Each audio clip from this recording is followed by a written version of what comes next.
What if I told you that beneath the Euphrates River, once the cradle of civilization there, lie four fallen angels chained and waiting for the exact hour, day, month, and year to be released and wipe out 1/3 of mankind?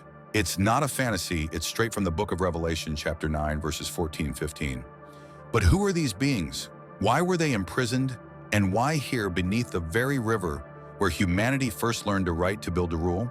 Tonight we follow a trail through hidden scripture, ancient rebellion and forbidden knowledge into texts like the mysterious Book of Enoch, long cast aside yet holding the key to a celestial uprising that predates the flood.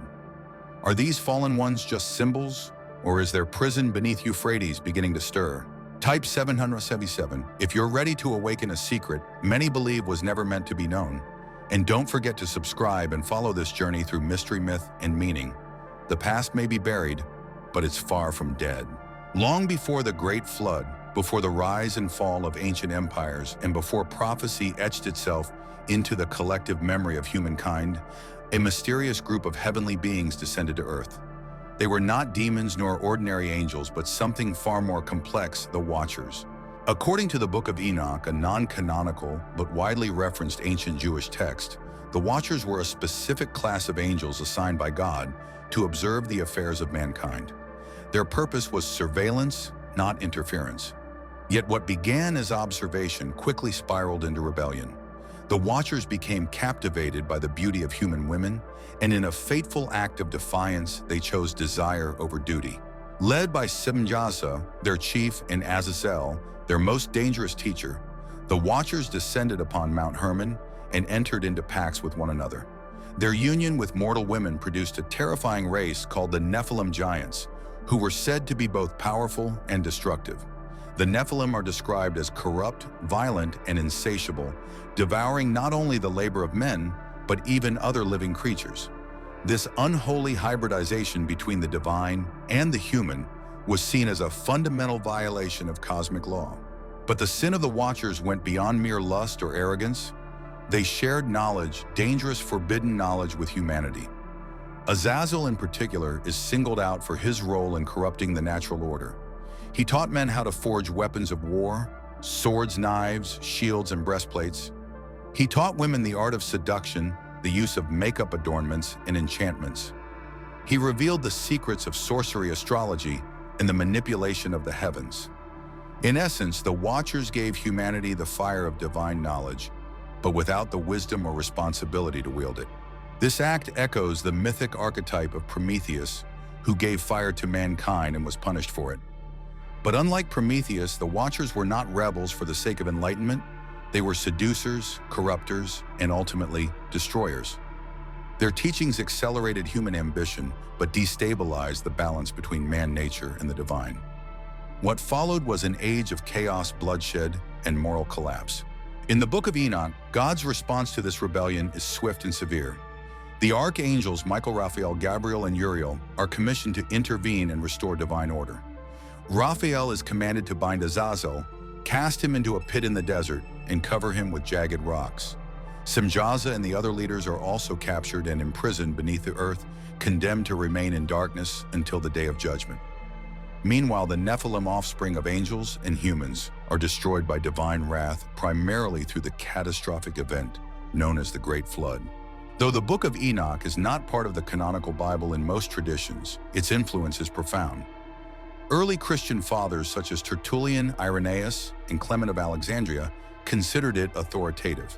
The imagery of the Watchers and Nephilim even echoes in canonical texts like Genesis 6:1-4, where the sons of God take wives from the daughters of men and give birth to giants. This theological overlap leads many scholars to see the Watchers as a precursor narrative to apocalyptic literature like the Book of Revelation. And this brings us to a chilling connection: the four angels bound beneath the Euphrates River, mentioned in Revelation 9:14-15. This passage describes four specific angels who have been bound at the great river Euphrates and who are released to kill 1/3 of mankind at a precise time appointed by God. Unlike most angels in Revelation who act as divine messengers, these four are restrained, imprisoned, much like the Watchers in Enoch. So could these four angels be the same entities who were once cast down for corrupting mankind? The similarity is striking. Both groups are angels who committed grave offenses against divine order, punished by imprisonment rather than destruction, indicating they are held in reserve for a future reckoning, destined to be released at a critical preordained time to execute judgment. The geographic reference is also significant. The Euphrates River, historically central to Mesopotamian civilization, lies within the same general region that the Book of Enoch associates with the fallen angels. In ancient cosmology, the idea of angels being chained beneath the earth, or beneath rivers in this case, is symbolic of cosmic boundaries and divine containment. However, it is important to clarify that the Book of Revelation does not explicitly identify these four angels as the Watchers or Nephilim-related entities. The connection is theological and symbolic, not directly stated. The interpretation that they are the same beings comes from extrapolating cross-textual themes, something commonly done in biblical scholarship, but not dogmatically accepted across all denominations. Still, the convergence of ideas is too strong to ignore. Both texts describe heavenly beings punished for catastrophic wrongdoing, a future moment of release linked to mass destruction, a theme of forbidden knowledge leading to divine judgment. In today's world, some interpret this as more than myth. They see it as a metaphor for humanity's own dangerous advancements. Nuclear weapons, AI warfare, genetic manipulation, all gifts of knowledge that risk spiraling beyond our moral control. Like the Watchers, we may be unlocking forces that we are not ready to handle. So when we read about four angels beneath the Euphrates, we are not merely confronting ancient imagery, we are staring into a mirror, a reflection of the same tension that plagued the Watchers, the temptation to play God without understanding the cost. When reading Revelation 9:14, one cannot help but shudder at the image of four angels bound under the Euphrates River, waiting to be released to carry out their mission of destroying 1/3 of humanity. This is not just a simple apocalyptic plot, but a symbol rich in meaning, rooted in the depths of history, mythology, religion, and sacred geography. The question arises, why the Euphrates River? Why not the sea, the mountains, or the abyss? But the river that flows through the land where human civilization was born. To answer that question, we must go back to the origins of the ancient world, where the Euphrates River not only carried water, but also carried the soul of an entire civilization. The Euphrates River is more than 2,700 kilometers long, flowing from Turkey through Syria and Iraq into the land once called Mesopotamia. Together with the Tigris, it forms one of the most important river systems in human history. Along its course, Uruk, Akkad, Babylon, and Nineveh arose, the first cities on the planet where writing, law, mathematics, astronomy, and ancient religion were developed. In ancient Mesopotamian culture, the Euphrates was more than a physical object. It was the axis connecting worlds, the world of humans, of the gods, and of the dead. The ancients believed that beneath the earth, beneath its waters, lived exiled beings, disfavored gods, and souls who could not rest. Texts such as the Enuma Elish and the Epic of Gilgamesh record images where rivers carry not only water, but also memories, where gods punish each other, where humans rebel against fate, and where power is hidden sealed. It was also in this land that the Tower of Babel was built, a symbol of human ambition to reach the sky, surpassing the limits set by God. Although the Bible does not clearly state that Babel is located in the Euphrates, according to archaeology and ancient documents, it is most likely in Babylon, located right on the banks of the Euphrates. And it was also here that humanity suffered punishment, languages were divided, the dream of unity was broken. The Euphrates, accordingly, is not only the source of life, but also a witness to the fall, arrogance, and price of humanity. The choice of the Euphrates as the place to imprison the four angels has a deep symbolic meaning. It is not only a physical punishment, but also a sealing at the very place where humans once committed their greatest mistake, considering themselves gods. In ancient Eastern cultures and religions, the confinement of a divine entity was often not simply a matter of confinement in a dungeon. It was accompanied by a ritual of sealing, a choice of sacred locations, and a balance of cosmic power. The Euphrates, with its history of the intersection of the divine and the profane, is a place that fully embodies these conditions. The confinement of the angels in the Euphrates symbolically entombs evil within progress, a reminder that every civilization, no matter how advanced, carries within it darkness. All knowledge, power, and technology, if not accompanied by morality, can lead to their downfall. The Euphrates becomes a tomb for exiled souls, not because it is inherently evil, but because it is a mirror of the consequences of overreaching ambition. Appointed time, the rise is not random. In Revelation, the four angels are not released randomly. They were released at the hour, day, month, and year, suggesting that this was part of a preordained cosmic plan. This raises the possibility that they are not alien entities but ancient powers that have been defeated, hidden, and are waiting to return. This hypothesis is reinforced when we look at the Euphrates today, which is drying up due to climate change, war, and water disputes. A river that once represented life is now a hotbed of conflict, poverty, and ecological collapse. From a symbological perspective, this could be a sign of a weakening seal, a signal of a new cycle where what was sealed long ago is being revealed. When we read the story of the Euphrates, it is not important whether the four angels are actually trapped at the bottom of the river, but what are we, as humanity, hiding beneath the surface of modern civilization? What are we hiding beneath our technological achievements, beneath nuclear power, beneath AI, beneath our global financial and data systems? Are they newly banished souls, unchecked power, unforeseen consequences?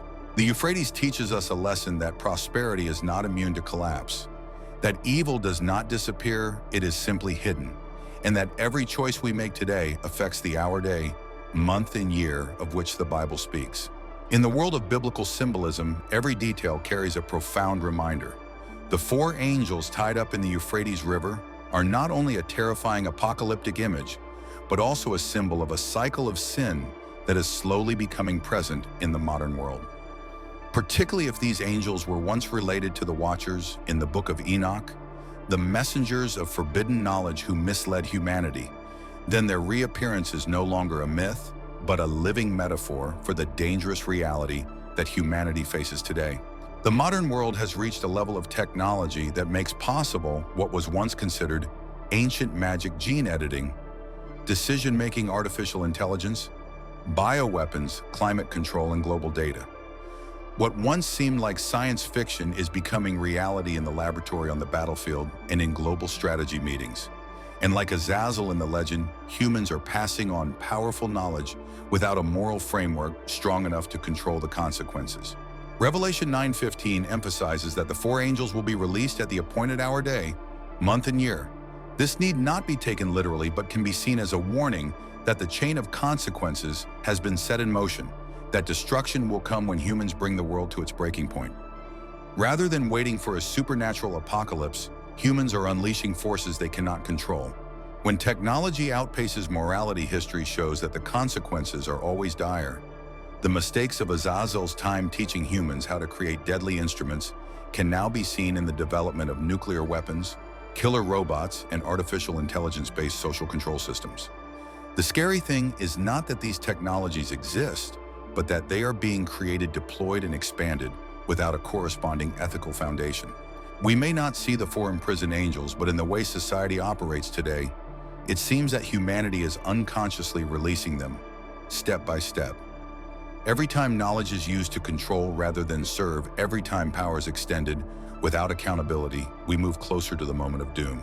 And it is humans, not some supernatural force, who play the role of unlocker. The error in the Bible is not simply a violation of a commandment, it is a repetition of hubris, when humans put themselves on a par with God, using knowledge to control rather than to harmonize, to exploit rather than to preserve. That is what is happening as the world races ahead, with limitless technology breaking natural boundaries without stopping to ask, where are we going? So are the four angels of Revelation real, or are they just symbols? Perhaps that is no longer important. What is important is the message that when knowledge is separated from conscience, it becomes the seed of destruction. The bound angels are not at the bottom of rivers, but in laboratories, AI servers, and power systems that are increasingly under human control. We are faced with a choice. Either we continue mindlessly on the path of the Watchers of old, spreading knowledge without regard for consequences, or we wake up and build a civilization that knows when to stop. That knows how to ask not just what can be done, but why should it be done, and who is responsible. What do you think is what we are developing today, a tool of salvation or a launching pad for the apocalypse? Is humanity unleashing what our ancestors warned us to seal away? Leave your thoughts in the comments, and if you want to continue exploring the Bible's profound metaphors for the modern world, don't forget to subscribe. Every prophecy implies a choice, and the choice is ours.